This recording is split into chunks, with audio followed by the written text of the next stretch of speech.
We are so excited to be here today. Penelope and I are here with Sally Fallon. And to me, Sally Fallon is a rock star. She is greatly influenced my journey on the nutrition route over the last 32 plus years. And Sally Fallon is, if you don't know, you guys all should know this, is the author of Nourishing Traditions. It is a cookbook that I have carried with me in all the moves that I've been on in the last 20 plus years. And one of the reasons why I love the Nourishing Traditions cookbook, which everybody should buy and use and read, you will learn so much because it's for the diet dictocrats. It's and I loved that subline on the cover because who wants to be told what to do and how to do it?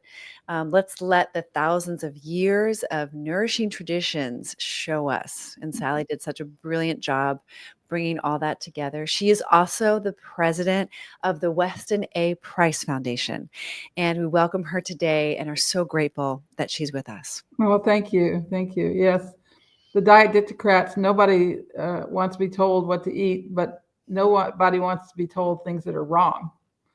And this whole switch from animal fats to industrial seed oils, which started in the 1920s, and now it's the only type of fat that oil that people eat is industrial seed oils, and it just caused absolute havoc with people's health, including obesity. There's a direct correlation between the increase in seed oils and the increase in obesity.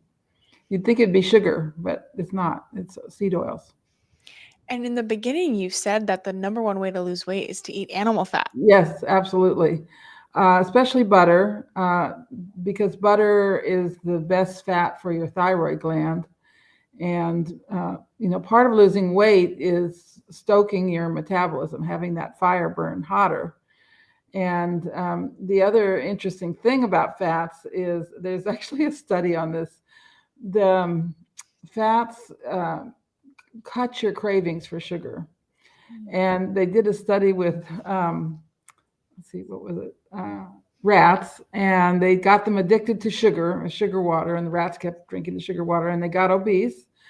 And then they gave them a diet that was 40% lard. And you know what? The rats didn't want the sugar water anymore. And the researchers were saying, what a terrible thing. The rats don't want this delicious sugar water when we give them all this fat. They call it the chronic high fat diet. Well, that's what we all need is chronic high fat diets. The fats curb cravings. They keep us from getting hungry. They allow us to go longer between meals, and they're satisfying. And they cut your sugar addiction. I love that. And one of the things that I think is confusing for people is that, Uter Erasmus wrote, Fats That Heal and Fats That Kill. And he put pork fat at the top of the list for the absolute worst fat you can eat. Yeah, and also butter. Yeah. And so I think there's a lot of confusion. And hopefully the new administration is going to be putting some guidelines into nutritional education for medical doctors, which is really exciting to hear. But until then, we've got to bridge this gap. And that's one of the reasons for this podcast today is to try to help clear up some of the confusion for people, whether it's ghee or raw butter or, European butter. I love butter. I mean, I don't know anyone that doesn't love butter. No, I'm not holding my breath. I'm really not holding my breath. I think there's a huge, and I don't hesitate to say the word conspiracy to keep us from eating butter. One of the reasons is purely economic. The industry doesn't make much money on butter and doesn't make much money on whole milk. That's why they don't want to give whole milk to growing children. Where they make their money on butterfat is by putting it in ice cream. And they make at least 5 times more on the butterfat if they put it into ice cream. And so they'd rather you were starved all day for these good, delicious fats, and then 8 o'clock at night, you can't stand it anymore, and you go to the freezer and take out a half a gallon of ice cream and eat the whole thing standing up. That's what happens. That's what they want you to do, because that's where they make their money. So the decisions about how we feed our children and what we say to the public, these are being made by accountants, not by people who love children. Wow. That's or love powerful. you. Yeah, or love you. That's a really powerful statement. And so, people have been eating lard fat. I know my grandmother ate lard fat, a lot of it, and so did all of her friends, and they lived well into their 90s. Yeah, and it's actually easier to eat our way in Europe. One of the big things that Dr. Price discovered was the emphasis that these cultures put on organ meats, especially liver. And it's a lot easier to eat them in Europe. You can get liver sausage, liver wurst, liver pate. Every pub in England serves chicken liver pate. You can get blood sausage. Blood is extremely nutritious. And it's much, much harder to get these things here. And of course, a lot of people just, when you say liver, they just, they can't stand the thought of it. So, but we really should be eating liver once a week, one way or another. Either you make pate, or you eat liver and onions, or you do a desiccated liver supplement. Yeah, and I think where people get into trouble is when they eat the sugar with the high fat. Would you agree with that? Well, yeah, that really piles on the calories. We never say you can't have desserts because there's really no renunciation in our diet. We call it the wise traditions diet. But they should be, you shouldn't eat a lot of them, obviously, and they should be made with natural sweeteners, with butter and eggs and whatever, so that they're satisfying. So you don't eat that whole cake. You just eat a piece of it. That was so confusing when Penelope was 320 pounds, that she was just starving all the time after Yes, she'd eaten enough food for 4 people. yes, I know, because it's not satisfying. It wasn't satisfying. Her cells were starving. Yes, that's right. Yeah. And so what do you think about, because you've been, before I ask you, so I just want to clarify for the audience, Sally, when did you start your journey with this curiosity and then this body of work that now is so prominent? Well, I came from a family that liked food. We were foodies, and my parents were foodies before anyone knew what a foodie was, and they were Francophiles. They traveled a lot, and then my mother would come home and cook the foods that they had eaten when they were traveling. So, I grew up eating cassoulet and prosciutto ham and all these wonderful foods. And I sort of taught myself to cook mainly through Julia Child. Julia Child, Mastering the Art of French Cooking. And then I started having my children, and I fed them a rich diet. We drank whole milk, lots of cream, lots of butter, lots of eggs. I made chicken liver pate and that kind of stuff. And they were very healthy. And then this kind of low fat message started to come in, and you should feed your children low fat foods and low fat milk and margarine. And I just knew this wasn't right in my heart, because I thought, these poor kids, it'll make them grumpy. And so I don't want to be around grumpy kids. Well, that's when I discovered Weston Price, and it totally confirmed me in the way I was feeding my children. I had 3 more children after my daughter, and they all were very healthy, very happy kids, high performing kids, athletic. It was just a joy to bring up these children. And meanwhile, this low fat message was becoming more and more shrill. And I thought, we've got to do something about this. So that's when I got the idea to write Nourishing Traditions. And I met Mary Enig, who confirmed what I knew instinctively, that you really do need these fats. They carry important nutrients, important vitamins.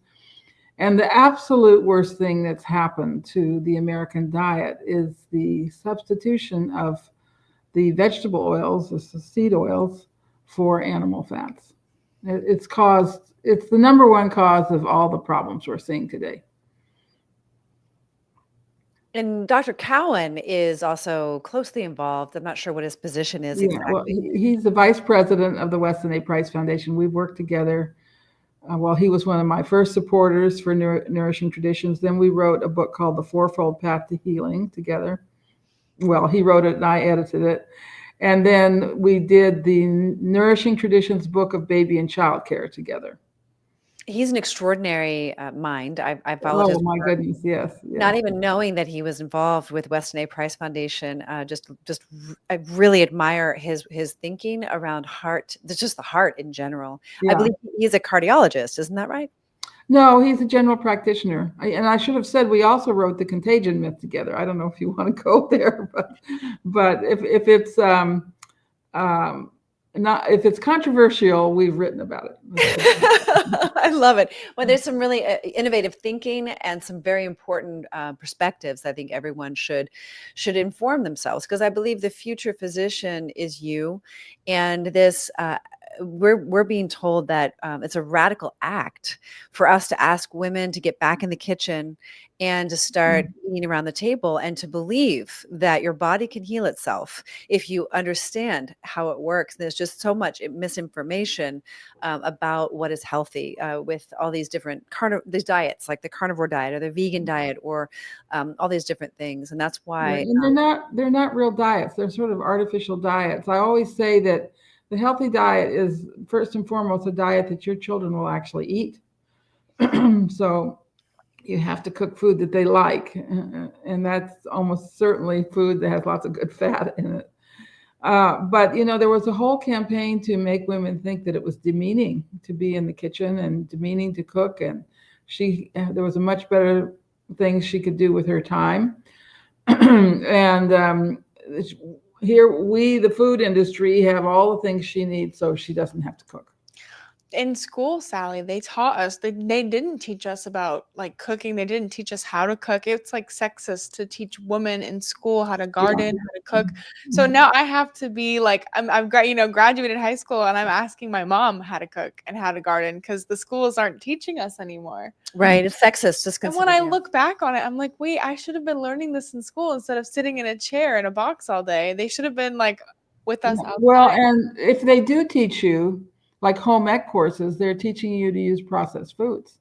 Right, or use sprays that have chemicals in them for the Yeah, or margarine, whatever. Yeah. or margarine, yeah. Or I remember going to the doctor when I was 320 pounds, and they're like, eat flour, eat bread, and I'm like, why is that your answer to my weight? Well, it's going to be your generation, Penelope. I think that is really going to have to pick up the pieces, because Sally, I don't know how old you are, but my mother, it was encouraged to work, even though she felt guilty about it. And it's really just my generation that has been, no holds barred. You must work and be the breadwinner. And so that has, I think, really impacted the family unit. And we used to learn from our grandmothers. My grandmother was ever present. She was Well, present a lot. typically the pattern was that the mom worked and the grandmother stayed home and cooked. She'd retired by then, but she was still healthy and she stayed home and did a fair share of the cooking. That dynamic is gone now. We don't really invite our grandparents back into the house. That's true, and I think that's one of the separations.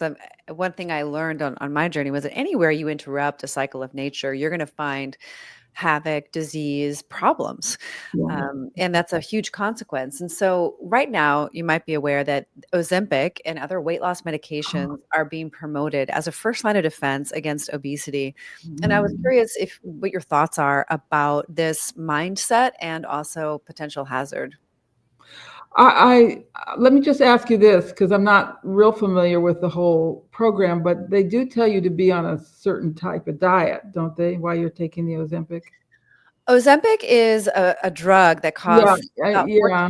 $1,400 a month, and it's an injection. They And it, do make some dietary recommendations, but from my understanding, they want you to eat protein because of the lean muscle mass, and they want you, it's not a standardized diet that. I see. And also, there's no education around the implementation of that, nor is there any follow up if it's actually being done. And the feedback Well, that we're yeah. getting is that people are just eating junk food, just less of it. Yeah, it cuts your hunger and it does have side effects. One of them is blindness. It's kind of an inconvenient side effect.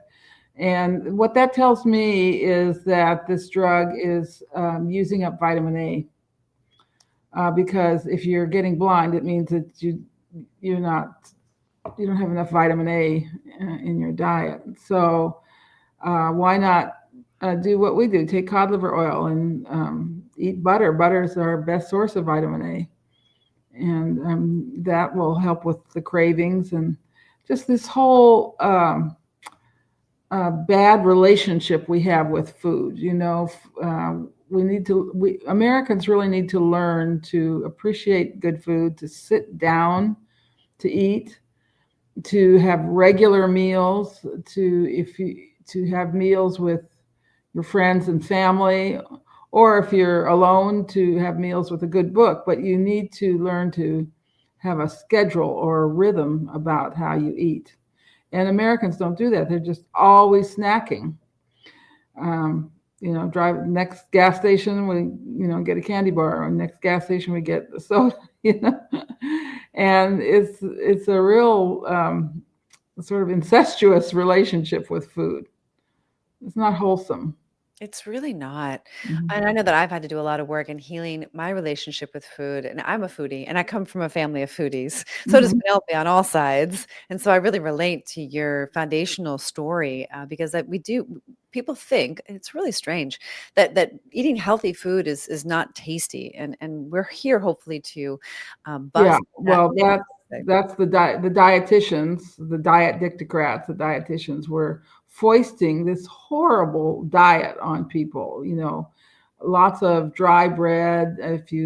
Lots of vegetables, but you can't put butter on your vegetables. If you're eating meat, it has to be lean meat, no skin on the chicken.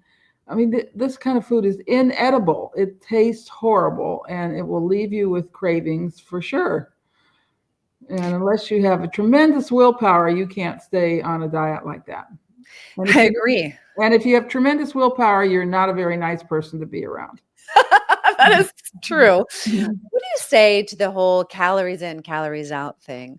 When so higher fat diet is definitely higher in calories. And so, how do you reconcile that with Well, I think what you find is, first of all, you need calories. You need a certain level of calories. It's probably about 2,000, 2,100 a day if you're a woman, and but what you want is calories that boost your metabolism, and that's where the fats come in. Now, I have written about weight loss, and I do recommend intermittent fasting. So eat a big breakfast, nice big lunch, satisfying lunch, and then not eat dinner. And that is a very good way to restrict calories. that is something that we've practiced for Mhm. years, and it's been great for our weight loss, but also great for how we feel. We wake up in the morning and we feel really Yeah, good. yeah, and you're hungry too when you wake up. Yeah, and But honestly, that's perfect because then it's time to eat breakfast yeah, again, but right. we get so many women who are saying, "Yeah, I can't lose the weight. It doesn't matter what I do." And what do you have to say, Sally, to these women?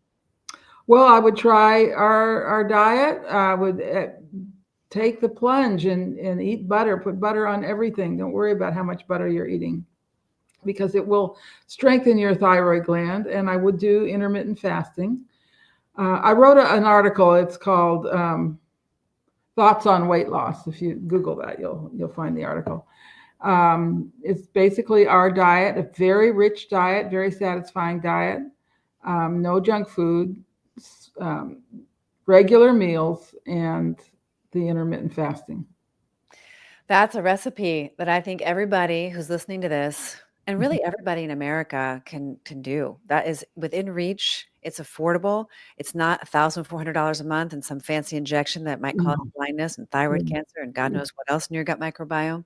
And it's really, I mean, and this is Sally Fallon saying it, folks. I mean, this is One thing that's very important is your gut microbiome because it produces. If you've got the right microbiome, you're producing feel good chemicals, chemicals that keep you from craving things. And we were the first organization to really push the lacto fermented foods like sauerkraut or homemade kombucha.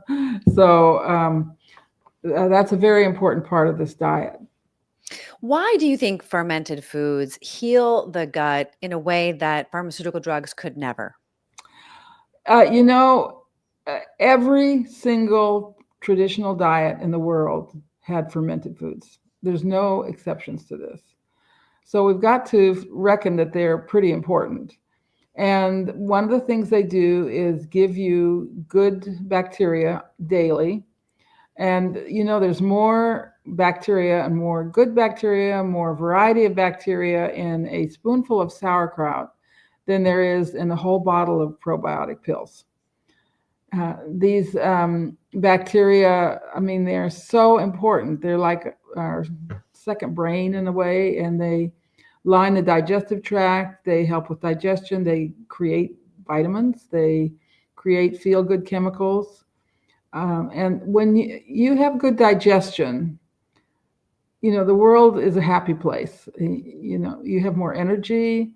You're not cranky. And it's really something to be nurtured is good digestion. And that starts with the lacto-fermented foods. And so, folks, what we're talking about here is if you've got gas and bloating, chronic constipation, diarrhea, other issues, with just a stomach ache, bad body odor, bad mouth odor in the morning. You probably know if you have bad digestion, and I think everybody's digestion can be optimized because we can't actually avoid glyphosate and some of the issues in our environment that are causing gut dysbiosis, like imbalances in our gut microbiome. So if you could walk, I know it's in your books, but what so it's so simple, and please refine what I'm saying, but it's as simple as cutting up some carrots, placing them in a mason jar with water, a little bit of sea salt, and then you put a lid on it. Let it sit out for a couple of days. Let me just go back. What were you saying? About like how can people make fermented foods? Oh, okay. Yeah. Well, first of all, they are available to buy. I hate starting with something that's a little bit complicated that you have to make and say, this is what you have to do this diet. We publish a shopping guide. The Weston A. Price Foundation publishes a shopping guide that tells you where you can get real sauerkraut. And we also have a system of chapter leaders. You can call your local chapter leader and they'll tell you where you can buy it. So it's not like you have to make it at first. What I was going to say is about digestion is that if you have good digestion, you have more energy. And these good gut bacteria doing the work for you, and you're definitely going to have more energy. It's true. And energy is like a commodity these days. You certainly can't buy it, but you can create it. I know Penelope was depressed and anxious when she was 320 pounds. And as she started to eat whole foods, introduce healthy fats into her diet, and it just lifted off of her. Her PCOS went away.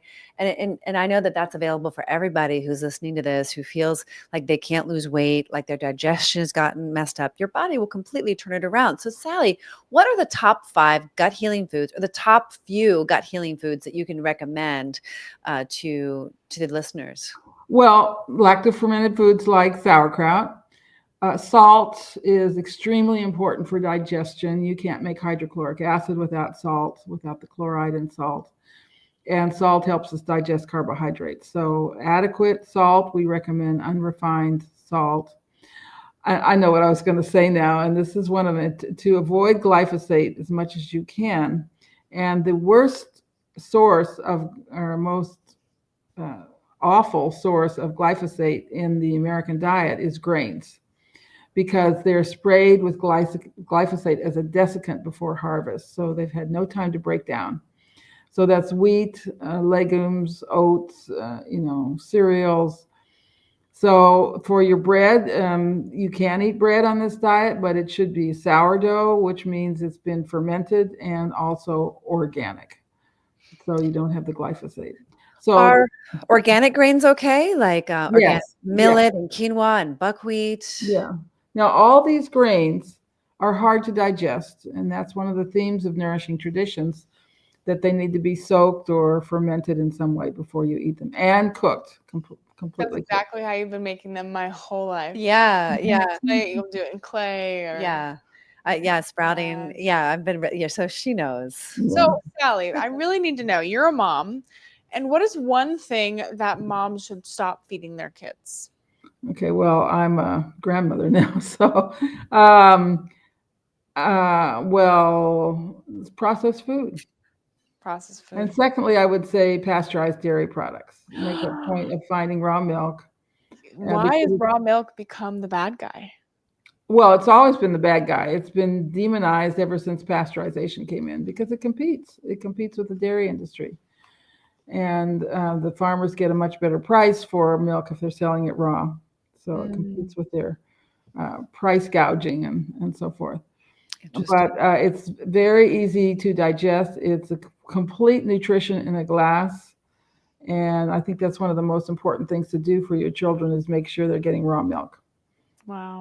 Yeah, I mean, I noticed my mom would love to drink a glass of milk. And I think when she was growing up, it was raw milk because the dairy farmer came to her house and delivered the milk. There was a milkman, and that milk fermented slightly, I believe, in the process of him delivering the milk and it getting back into the fridge. And I think during her life, it worked until there was pasteurization. Yeah, And and then it's like you wave a wand over the milk, and suddenly you can't digest it anymore. Mm. yeah, And what would you say is like the most overrated health trend right now? Because right now there's like carnivores, there's animal based, there's vegan. I'm very curious what your thoughts are. Okay, well, vegan was, or vegetarian was the big diet for a while. Mm-hmm. But now we've gone from the frying pan to the fire and pushing these high meat diets, and they're just as bad for you. Protein uses up vitamin A, and it's also very hard on the kidneys. And we don't need all that meat. We definitely need meat. We need animal foods, but we need to eat them with the fats. And traditional cultures never ate lean meat the way we're being told to eat it today. Wow. Can you explain a little bit about what that means for anyone who doesn't understand? So you don't eat skinless chicken breasts, right? You eat the chicken with the skin, and you make a gravy with all the fat that's come off of the chicken. And You it's eat beef with the fat. You eat milk with the fat. If you're making fish, you put some butter on it, so you're eating it with the fat. it's the whole food. That's so how it was designed. why I'm so curious because the generation I live in, like these things are frowned upon. It's like you Yeah. should never eat chicken without fat on it. You should only buy lean beef. And I'm like, Skinless chicken breast. why has my generation turned into this? Well, it's been deliberate. It's propaganda. Mm. These people are eugenicists. They think that there's too many people in the world and they don't want young people to breed. And one way or another, they're going to push a diet that makes the young people infertile, whether it's the vegetarian diet or the high meat diet. They both have the same effect.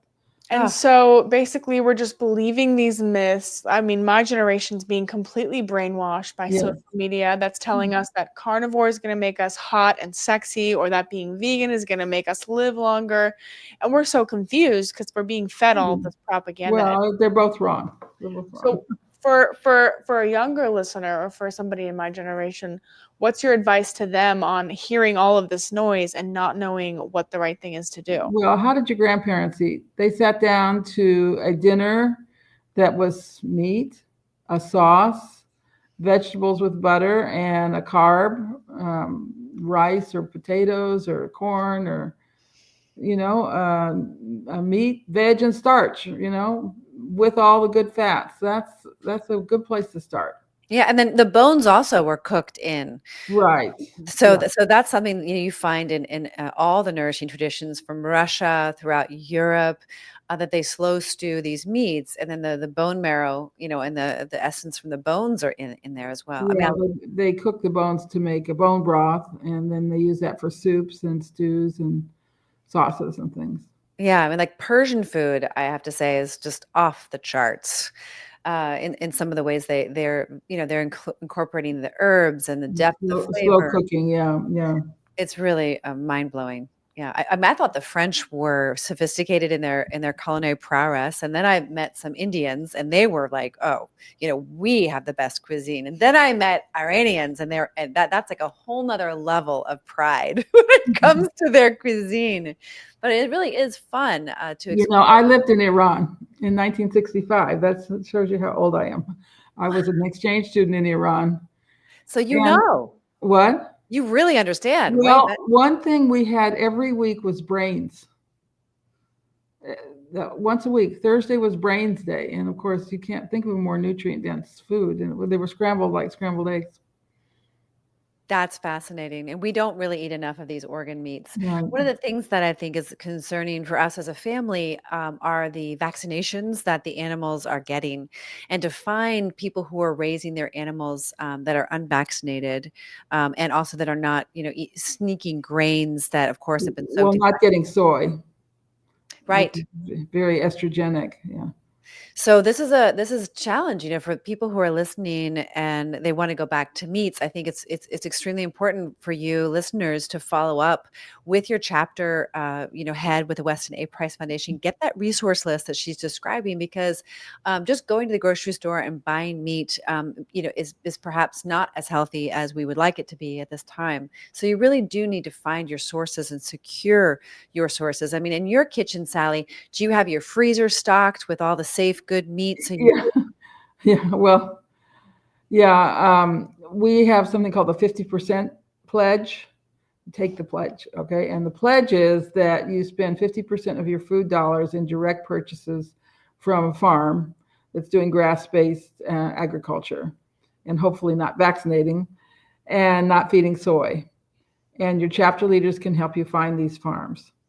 And with the other 50% of your food dollar, you can celebrate how small the world has become, and you can enjoy pineapple and rice and papaya, whatever you want, and curry. But try to spend 50% of your food dollar on direct purchases. And if everybody did that, it would change the world. It would change our whole system. I think people really don't know how to cook. What we're finding is that really on the front lines, helping women to lose weight, they actually have no idea, feel really overwhelmed in the kitchen. And what are some simple ways you could encourage women to start who haven't had the foundation that you and I have had? Well, the first thing I always recommend is learn to make your own salad dressing. If you read the labels on salad dressings that you buy in a bottle, they're just shocking. I mean, they're sometimes 30 ingredients and they're all bad for you. And of course, they start with the cheapest vegetable oils, cheapest seed oils. So learn to make, it's very easy to make dressing with a little vinegar, mustard, and olive oil. It won't cost you anymore. And it takes about a minute to make salad dressing. Start there. I have made sure all my kids could make salad dressing. And it's a really good entry into cooking other foods. Oh, I so appreciate you, Sally. You've made such a big impact in my life. Penelope and I keep looking at each other because she's like, Mom, you've been telling me this my whole life. It's true. It's everything. It's like, oh my gosh, that's what you've been saying. And now I know why. But it's better when you say it. It's true. Not your mom. It's true, actually.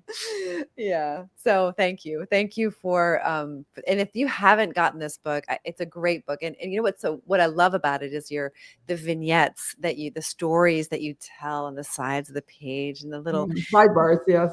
Yeah. And it's really entertaining. And Penelope, when she first started to want to learn about nutrition, I said, hey, you should be trained as a Weston A. Price Foundation, and so I was looking for the training program, like, where's the training program? This is such an important, we're actually working on one, and we should have a cooking program too. It's just takes time. Yes, we need to learn how to cook, and we need these nourishing traditions, these wise traditions. But start with salad dressing, then learn to make chicken broth. And once you have chicken broth, there's so many things you can do with it that will make you a really good cook. I agree. I love putting chicken broth in ice cube trays, an ice cube tray that's reserved for broth, and then just having that on hand to use in sauces and things like that. And the salad dressing thing is so key. Penelope and I have spent countless hours, I shouldn't say that, but a considerable amount of time, like analyzing every single salad dressing in a grocery store. And there was one that was somewhat okay. Yeah. Fascinating. The salt. It was probably quite expensive. Oh yeah. You could have made it for half the price. Totally. Yeah, and that's the other position around sauerkraut, is that oftentimes the sauerkraut that you find at the grocery store is made with vinegar and sugar. That's not the sauerkraut we're talking about. We're talking about the sauerkraut that only has sea salt as the ingredient outside of the other ingredients. Sea salt, cabbage, and some herbs or spices. Mm-hmm. Yes, and that's really, and that if you really want to save money, because it can be $12 to buy a pouch of naturally fermented sauerkraut now, so you can make that for a fraction. And it's in plastic. Yes. What do you do about all the microplastics, Nancy? What on earth do you recommend? Yeah, well, you do want to. I mean, it's hard to avoid plastic, but I try not to buy food in plastic containers. That is, that's not easy. It's not easy. You can bring your own. Everything's wrapped in plastic. All meats. I mean, we have a farm and we do pigs and all natural, but the bacon comes back wrapped in plastic. I don't know what to do about that. Right. It's a. Could they use parchment paper? They could use parchment paper. Yeah, but the parchment paper is lined with plastic. Wait, and it doesn't hold up as well. And you would complain because it would tear and. Right. If you're going to be freezing things, which we do now with all our meats, you need plastic. Can you help us to understand more about the endocrine system, the hormones, and why fat is such an important part of balancing the hormones, especially cholesterol? Yeah, well, almost all hormones are made out of cholesterol. Estrogen, testosterone, progesterone, all the adrenal cortex hormones that regulate blood sugar, that help us absorb minerals, regulate blood pressure, and help us deal with stress and help us heal. They are all made out of cholesterol, and they all need vitamin A to work. So this is why it's so important to get cholesterol in your diet, and the main source of cholesterol is animal fat. And then to get plenty of vitamin A in your diet. And your best source of vitamin A, I mean, I know almonds have vitamin A. No, they don't. There's no vitamin A in plant foods. They say there is, but there's no vitamin A in nuts or vegetables. There's carotenes, but you'd have to convert those to vitamin A. So the best source of vitamin A is butter, egg yolks, liver, and cod liver oil. We definitely recommend taking cod liver oil. It's so interesting because you say that liver is really good for the body, and modern science today says, eating liver or eating different parts of the animal has no nutritional benefits any different. Oh my goodness, who's saying that? People, really dietitians and nutritionists, which we're supposed to trust as the public. I mean, because we're told we're supposed to trust them, but we can't. That's what we're told. We're told that it's no different eating an ancestral blend of meats versus a lean beef meat. Like there's no benefits from eating different parts of the animal. Yeah, and one thing that distinguishes healthy traditional people from modern people is that traditional people eat the whole animal. They never let anything go to waste. They eat the skin, the bones, all the organs, maybe not the gallbladder, the blood, and the fat and the muscle meat. They eat everything. And Sally, I'm just curious because when I was 15 and I was 320 pounds, they said it was beautiful to be obese, that it was healthy to be morbidly obese. Oh my goodness. When you were my age, was this ever spoken about, like ever? I don't remember anybody who was obese. Wow. So I don't remember a single person who was obese in high school. Wow. And now it's like everyone's obese, and it's hard to find somebody who's not obese in high school. Yeah. That's fascinating. I don't remember anybody. And when you see like plus size models on the front cover of Vogue or on the front covers of these stores, how does that make you feel? Well, they say plus size, but they're normal size. It's just that they're not size 2, they're size 10. And they call that plus size. Well, because the camera adds pounds. Well, I'm talking about like the really actually morbidly obese, not like size 10. I'm talking about like the really, really like obese. Size 22. Yeah. Well, I don't remember seeing any like that. You don't see that? Okay, because when you go to Target now, for example, which maybe you don't go to Target, But you see these size 22 or it's gotten out of hand, Sally. 400-pound models, and when in my age, we would see on our social media, we'd see 400-pound women saying it's beautiful and healthy to be morbidly obese. Do you agree with that? Well, of course not. But I will say this, that the standards, what they say is the ideal weight is actually too thin. And longevity is better with, being maybe 20 pounds higher than what they say is the best. And also, if you have an operation or you're in an accident or something, you're much more likely to survive if you're what they consider a little overweight. These are such, hearing these things is crazy. The insurance companies know this. Wow. Yeah. Mm-hmm. Wow. Nobody talks about this stuff in our world. At school, they don't talk about it on social media. I've never heard of that ever. Yeah. Do you make your own butter, Sally? No, I don't. But we do make cream on our farm. Just only so many hours in a day. I know. I was just curious. We don't make our own butter either. Do you make your own yogurt? I separate milk. So we have raw milk. So I separate raw milk. It's quite easy, actually. You just add some lemon juice, let it sit on the counter for about 3 days, and it separates beautifully. Wow. That's so simple. That's the most easy way to make yogurt. We have a clay pot. I wouldn't call it yogurt because I haven't heated it. I haven't added a culture. We should try that. But I could add a culture. Yeah.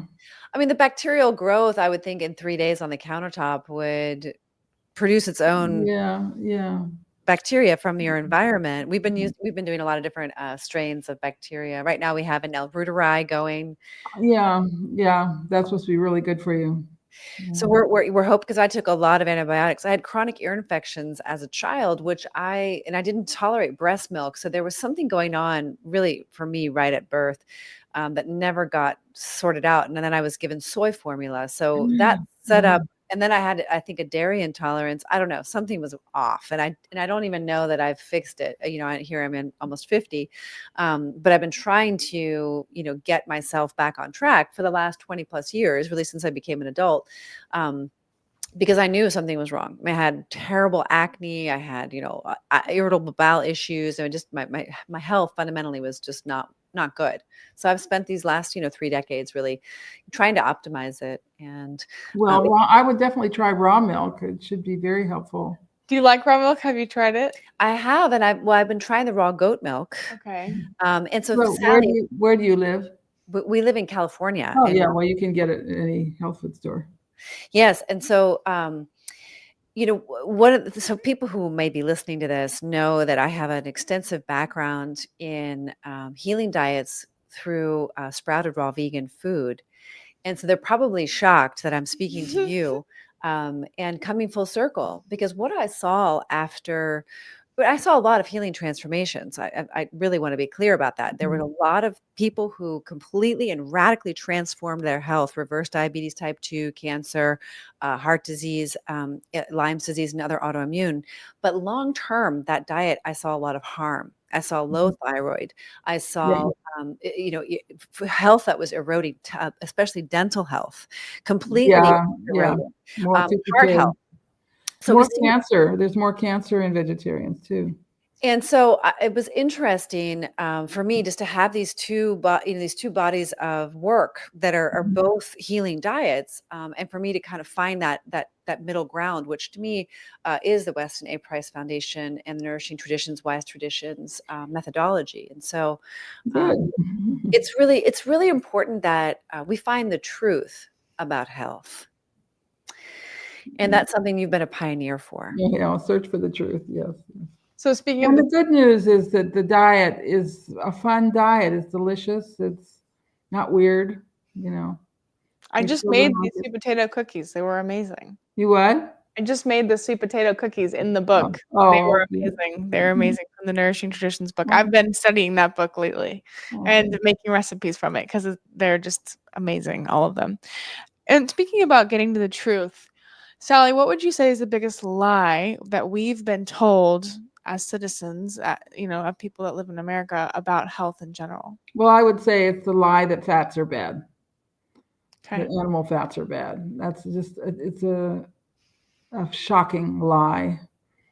It has to ignore all the good things that are in animal fats. It ignores how healthy people actually eat.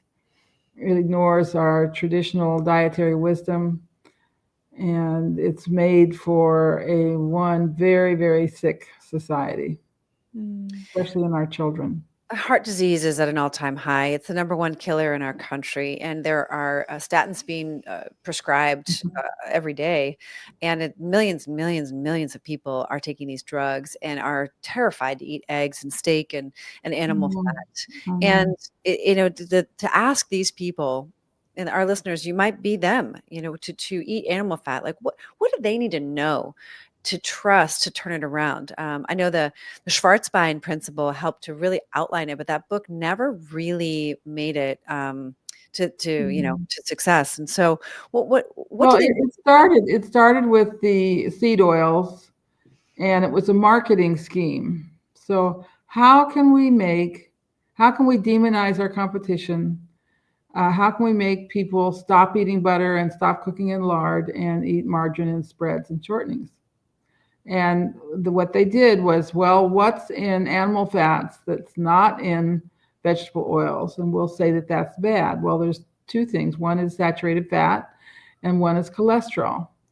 So they started this relentless campaign. They got doctors to do it for them. They took over the dietitians, got them to do it for them, saying, that cholesterol is bad and saturated fats are bad. They're going to kill you. And it was when the vegetable oils came in that heart disease started going up. As butter declined, heart disease went up. And yet they got away with saying that it was the animal fats that were causing heart disease.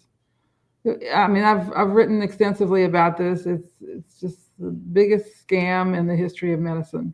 And then they bring in the statin drugs, which lower cholesterol. They've never been shown to reduce heart disease. And they have terrible side effects, just the side effects you'd think. First of all, they cause erectile dysfunction and infertility because you can't make testosterone, you can't make estrogen. They cause muscle wasting because you need cholesterol for your muscles to work. So you get a lot of muscle degeneration, degeneration of the spine, terrible backaches, and so forth. And then they cause Parkinson's-like symptoms because your nervous system needs cholesterol. I mean, it's just known. We know that. So they're terrible drugs. The doctors are paid to prescribe them. If you complain about the side effects, they say, well, what do you expect? You're just getting older. Or they kick you out of their practice. Again, it's a terrible scam. And when you combine the cholesterol-lowering drugs with this horrible low-fat diet, you get disease. You get old people who are really suffering when they should be in the golden age of life, and they're suffering from pain and debilitation. Thank you for that. So it's so clear. Nobody should take a statin. There is absolutely no reason to take a statin. You can quit them cold turkey. Now, some of these other drugs like blood pressure medications, you cannot quit cold turkey. You have to go off gradually. But the statins, you can quit cold turkey. So helpful. And I know a lot of people personally that are going to be listening to this and reconsidering to take the leap of faith. Of course, what will happen is if you stop taking them, your doctor will fire you. He'll say, you can't be in my practice. And that's because his bonus is based on how many prescriptions for statins he writes. And your insurance company might even deny coverage for a heart-related condition later in life. And that's also concerning. And so it really has to be a leap of faith for people to stand in their truth. And it's what's so interesting about wise traditions is that this is not new. This is thousands of years old. This is tried and true. Well, people will say, well, life expectancy was a lot lower back then. So. Well, it was. If you were a child living in the cities, I mean, the cities were cesspools of horse manure with no sewage systems and so forth. They were just horrible. But if you made it past childhood, your chances of living a long life are much greater than today. Now the children 1 and 3 are either diabetic or pre-diabetic. And now doctors can give Ozempic to 12-year-olds. Yeah, and 1 in 10 is autistic. I mean, we have a crisis here. We have an absolute crisis. And we have a declining birth rate, and that's only going to get worse. And also declining life expectancy since COVID. Yes, yeah. And so we really do have a crisis here. And it's a shame because this country has a lot of potential for innovative thinking and being and whatnot. But I guess your generation is going to be. I have hope. We have some awesome fighters in my generation. Yeah, well, I think the consciousness is being raised. Yes. And a lot of people are realizing that food has to be something they have to take on, they have to think about. Yeah. They have to figure this all out for themselves. Yeah. And it's really simple, and it's fun, like you said. I love it. I love celebrating. I mean, listen, if you're obese, chances are you like food, and you can turn it around by making the food even tastier at your house. That's what we've done. We don't look forward to going out actually because the food in restaurants we can't really even trust, and we don't leave feeling good. We'd rather eat at home. Yeah, right. Because we know we can trust our sources, and once you figure out your sources, and that's why I love that you guys have a resource list. You're good. You're good, and then you figure out what to do in the kitchen. I love the salad dressing start point. That's really smart, and it's off. It's like for the rest of your life. It's like literally a life-saving skill, and your cookbook is just full of incredible recipes. Thank you. Is there anything else you want to share with our listeners? Well, just share our website, westonaprice.org. It's a huge website. Everything we've ever published is on there. There is a nav bar on the right where you can take a tour of the website so you can kind of get a feel for what we're all about. And then we have our wonderful system of local chapters. You almost certainly can find one near you. They have their food resource list, and many of them have monthly meetings too. We have a secondary website. It's realmilk.com where you can find raw milk, and we have well over 3,000 listings. It's a very highly visited website. And then our conference is wisetraditions.org. That's our conference website.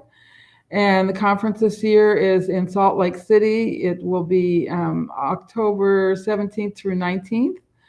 And one of the things we do at our conference is we serve the kind of food we're talking about. So we serve, included in your registration is 5 delicious Wise Traditions meals. Wow, beautiful. That's so great. And I hope everybody does that. And we also help women to lose weight.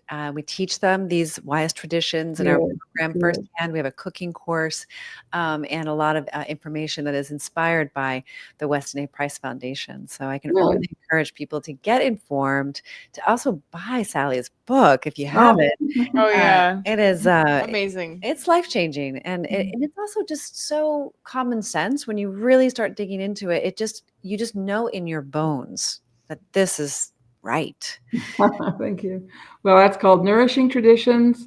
And there's a Nourishing Traditions cookbook for children and a Nourishing Traditions book of baby and child care. Amazing. Thank you for all your work, Sally. Thanks for having me. Yeah. Thank you.